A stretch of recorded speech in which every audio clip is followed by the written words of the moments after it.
The battle between a family farm and a utility company continues. 2 years ago, we spoke to Marie Krenzer on this show. She and her husband own a farm in the Monroe County town of Chili. And for the past several years, Rochester Gas and Electric has pursued plans for building a substation and power lines on their land. Next week, the Public Service Commission will hold yet another hearing on RG&E's proposal for the Krenzer's property. Joining me now to talk more about this is Marie Krenzer. Welcome back to Capitol Tonight. Thanks, Liz. I'm smiling just because this is not a funny situation whatsoever, but it is bordering on the ridiculous at this point because we're talking about going on 3 years now. Yes. Yeah, the process has been painstakingly slow, but it has given us the opportunity to get the commission to take a look at what was proposed and take a look and see if they could find an alternative that works, and that's what's happened. And next week's hearing is to take a look at RG&E's report that they were directed to do on this alternative site. And we should remind people that that's a really significant win for you. I mean, even though this seems incremental and it's been going on for a long time, to get them to reopen the thing is unusual, right? I mean, this decision had been made already based on the allegation that you guys had signed off on it. They took the company's word for the fact that you had said that this was okay, right. This project that would divide your land effectively. Yes, absolutely. And that was not the case. No, and we've been told that, it is rare that we get a reopening. It hasn't made the process any less frustrating. I understand. Yeah. I understand, yeah. So it's also unusual. I mean, you have a situation in which the same administration is divided. You have Ag and Markets on your side. Yes, we do. Yep. And in the beginning, they were one of the state agencies as party to this that did certify it. But again, they were relying on company information. And then once we were able to sit down and talk with them and get them to come out to the farm and see what would happen to our family's farm if this substation were placed there, then they're on our side. Just remind us, if I'm not mistaken, the piece of property that we're speaking of where they want to build the substation, it's sort of like at the heart of the farm. It's the crucial area where you all meet. It's like the family homestead. Yeah, it's right? What we call the home farm. It's our farmstead. It was, it's the original parcel. It's been in the family for 3 generations. It's the core of our business. It's where we start and end our day. We do all of our machinery repair there. All of our equipment is stored there. Our grain that we produce is stored there. It's the core of our business. If we don't have that core, we're not in business.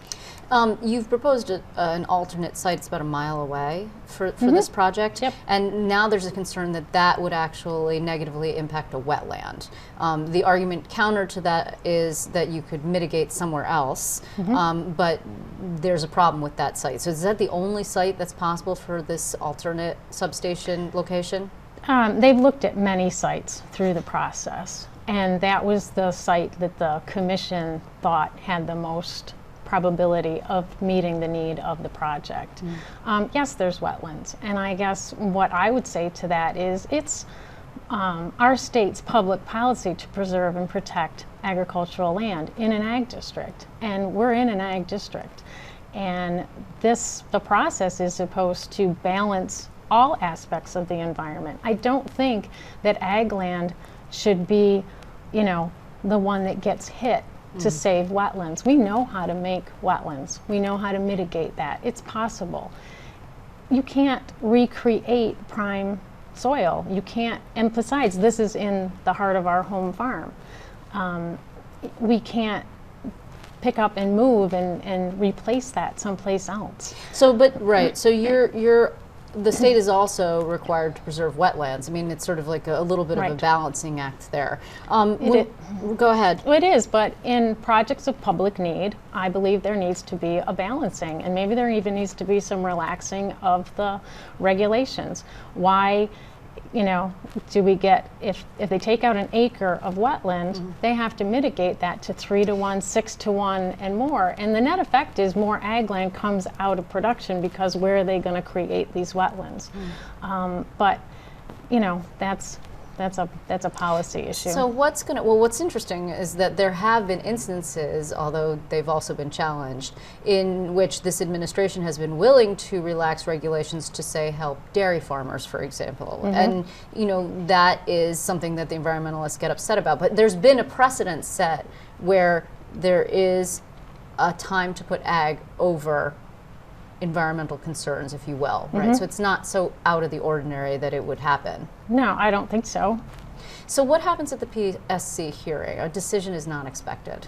No, the hearing is to take a look at the report that RG&E submitted and let all the parties comment on that, submit testimony, and then do some cross-examination and vet out what was said. And then what And happens? then- This has gone on, this is costing you a lot of money, is it not? Yes. Yeah, we've invested hundreds of thousands of dollars in this, which, you know, is kind of crazy. But again, it's our home farm and it's worth fighting for.